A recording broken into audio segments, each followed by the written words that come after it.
రెండోది సేమ్ తెలంగాణ ప్రభుత్వానికి మరో దెబ్బ ఇదే సుప్రీంకోర్టులో తాకింది. అదే పార్టీ ఫిరాయింపులకు సంబంధించినటువంటి వ్యవహారంలో మొన్న విచారణను చేపట్టినటువంటి సుప్రీంకోర్టు నిన్న ఆ విచారణను కొనసాగించింది.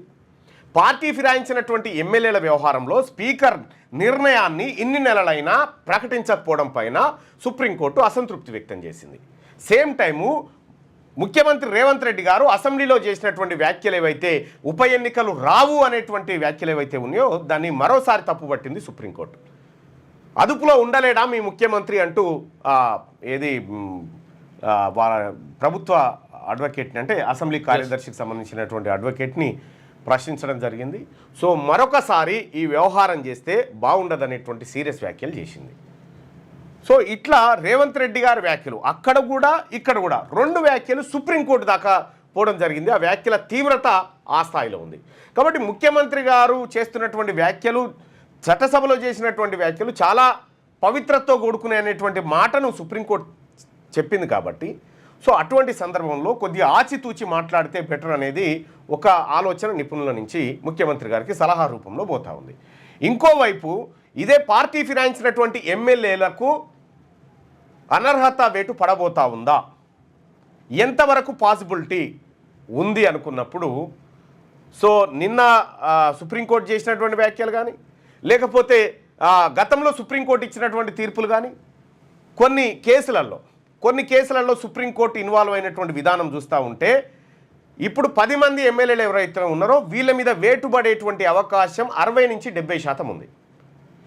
వీళ్ళ మీద అనర్హత వేటు పడేటువంటి అవకాశం స్పీకర్ నేరుగా వేయచ్చు వేటు, లేదంటే సుప్రీంకోర్టే నేరుగా వేటు వేసేటువంటి అవకాశం కనిపిస్తూ ఉంది.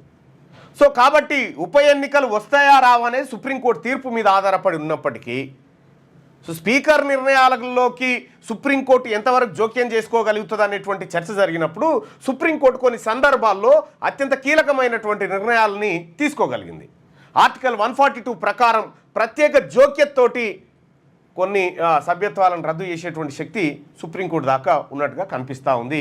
న్యాయ పరిభాషలో న్యాయ కోవిధులు చెప్తున్నటువంటి మాట. సో మరి ఈ పార్టీ ఫిరాయించిన వాళ్ళు 10 మంది ఎవరైతే ఉన్నారో వీళ్ళు పార్టీ మారినట్టేనా లేదా?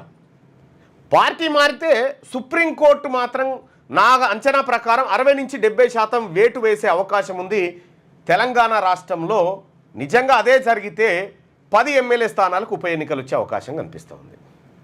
మరి 10 ఎమ్మెల్యే స్థానాలకు ఉప ఎన్నికలు వస్తే పరిస్థితి ఏంటంటే ఆ 10 ఉప ఎన్నికల్లో ఇప్పటికిప్పుడు ఎన్నికలు జరిగినా కాంగ్రెస్ పార్టీ విజయం సాధించే పరిస్థితి లేదు. సో మరి ప్రభుత్వం ముందున్నటువంటి ఆప్షన్ ఏంది? రాష్ట్ర ప్రభుత్వం ముఖ్యమంత్రి గారి ముందున్నటువంటి ఆప్షన్ ఒకటే, వాళ్ళు మా దాంట్లో చేరలేదని చెప్పి తప్పించుకోవడం. రెండోది ఇంకా ఒక అడుగు ముందుకేసి సాహసం చేయదలుచుకుంటే ఈ సుప్రీంకోర్టు తీర్పు ఇచ్చే కంటే ముందే వీళ్ళందరితో రాజీనామా చేయించడం. అంతే, వీళ్ళందరితో రాజీనామా చేయించి ఉప ఎన్నికల్లో గెలిపించుకుంటామనేటువంటి భరోసా వీళ్ళకి ఇస్తే అసాధ్యం. కానీ ఈ 10 మంది రాజీనామా చేసే పరిస్థితిలో ఉన్నారంటే లేరు. కాబట్టి ఇప్పుడు ఎటు వచ్చి ఈ తెలంగాణ రాష్ట్ర రాజకీయం అంతా అటు సుప్రీంకోర్టు కానీ ఇటు విపక్షాల నుంచి కానీ పౌర సమాజాల నుంచి కానీ కంప్లీట్గా తెలంగాణ రాష్ట్ర ప్రభుత్వానికి ఒక త్రిశంకు స్వర్గంలో ఇరికినట్టుంది ఇప్పుడు పరిస్థితి అయితే. కాబట్టి తెలంగాణ రాష్ట్ర ప్రభుత్వం అత్యంత కీలకంగా వ్యవహరించాల్సినటువంటి టైంలో, నిర్ణయాలు తీసుకునేటువంటి టైంలో తీసుకోలేకపోయింది. ఒకవైపు హెచ్సియు భూములు, మరోవైపు పార్టీ ఫిరాయింపులు.